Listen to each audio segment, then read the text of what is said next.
Okay, hello there, everyone. Today I'm going to talk to you about my event that I went to, and it was Frida's birthday tianguis. Um, this was on July 16th, and she officially was going to be turning 112 years old this day. So this market was held down in Berkeley, California. So I drove down there to check it out. Let's go ahead and get started. Okay, first, who is Frida Kahlo?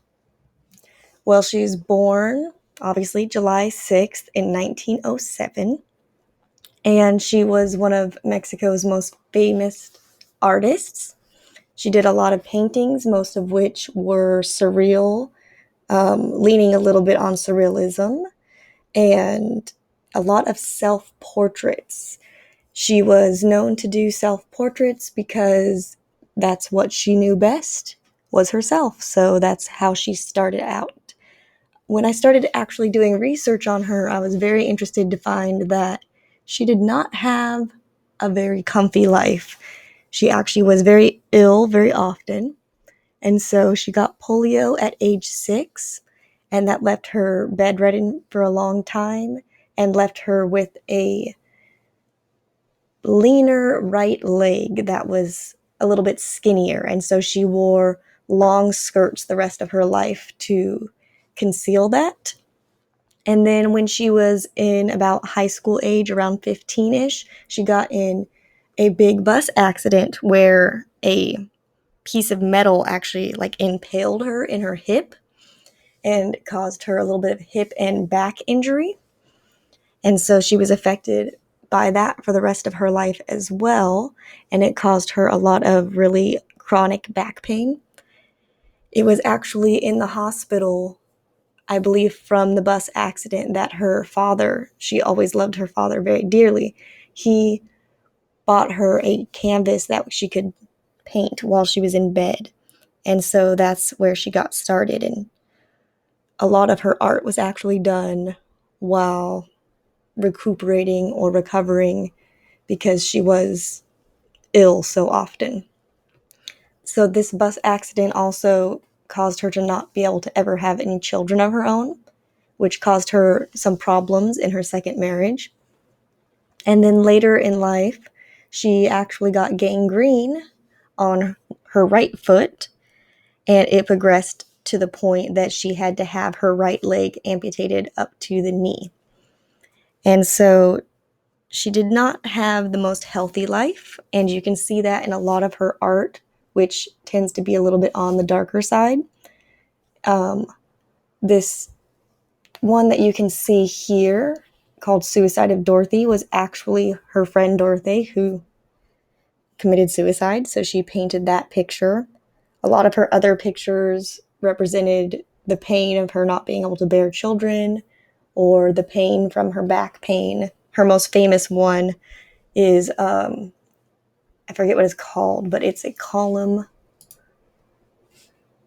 The Broken Column is what it was called. And it's a portrait of her where her spine is a column, like a Colosseum column, and it's broken into different pieces to represent her back injury. I didn't include that or many of her other art on this slide because it does contain some nudity. And so she passed away at age 47 in the blue house that she was famous for living in her entire life. She was born in that house and she passed away in that house. And it is now an art gallery for all of her art to be displayed. They said that she died of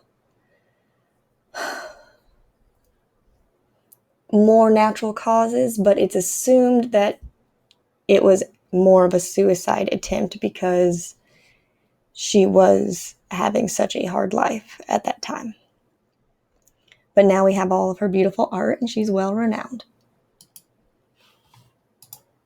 Okay, so I went to a tianguis, which you're probably wondering what that is because I didn't know what that was. So this is actually, it's essentially an open air outdoor market, and it's been around forever.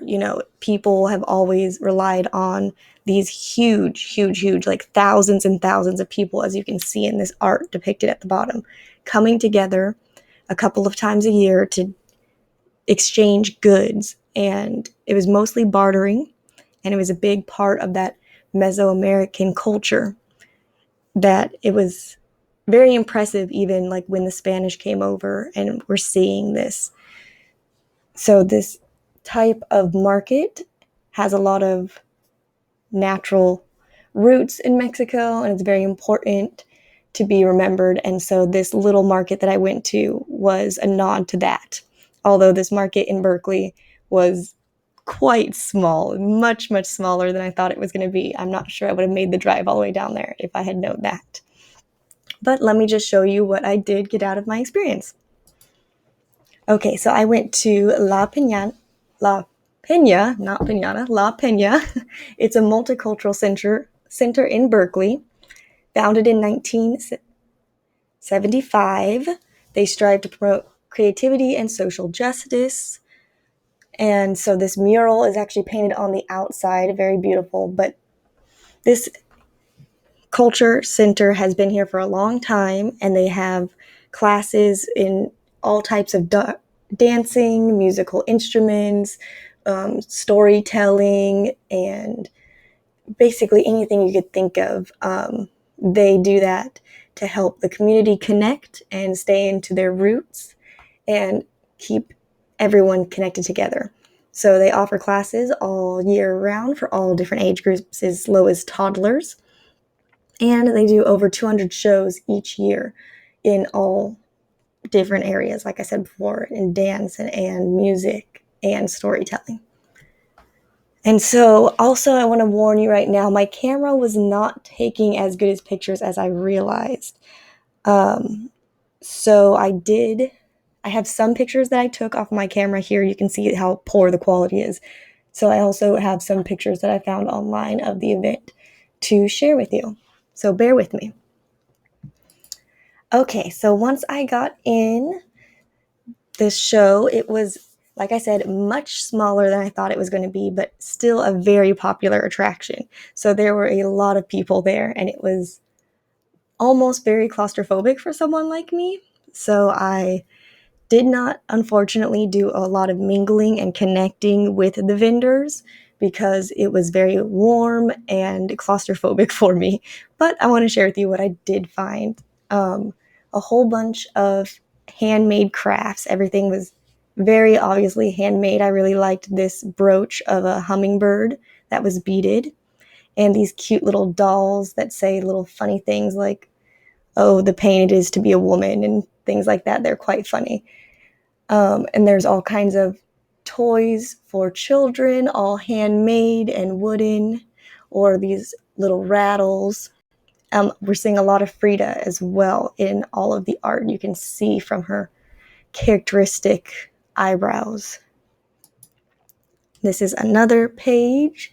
These ones are beaded, and they've got some yarn coming out. These are like lanyards or keychains.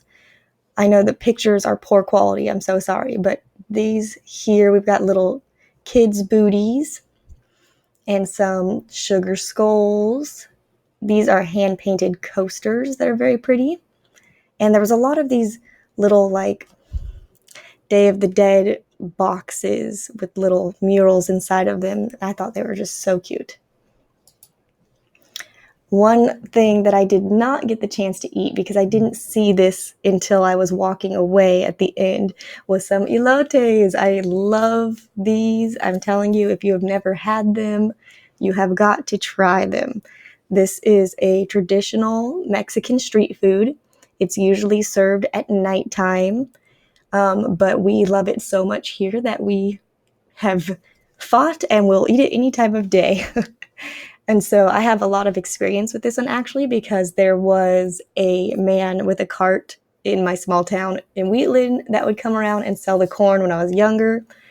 Unfortunately, I believe he passed away, so we don't have that anymore. But if you have not had these, absolutely important to try them. It's corn, cheese, cilantro, chili, and mayo. And it sounds kind of gross because it really is slathered in mayo, but it's delightful. I included for you to enjoy a recipe here of how to make it. This recipe is completely in Spanish, but if you'd like, I'm sure you can look up another one of your own. Anyway, so that is going to conclude everything that I went and saw and learned, and I hope that you were able to learn some as well. Most of the research for my project did come from reading about Frida and her life, which I found very interesting. But I hope that everybody out there does try the corn. Really, you need to go out and try it if you haven't. Anyways, thank you for watching.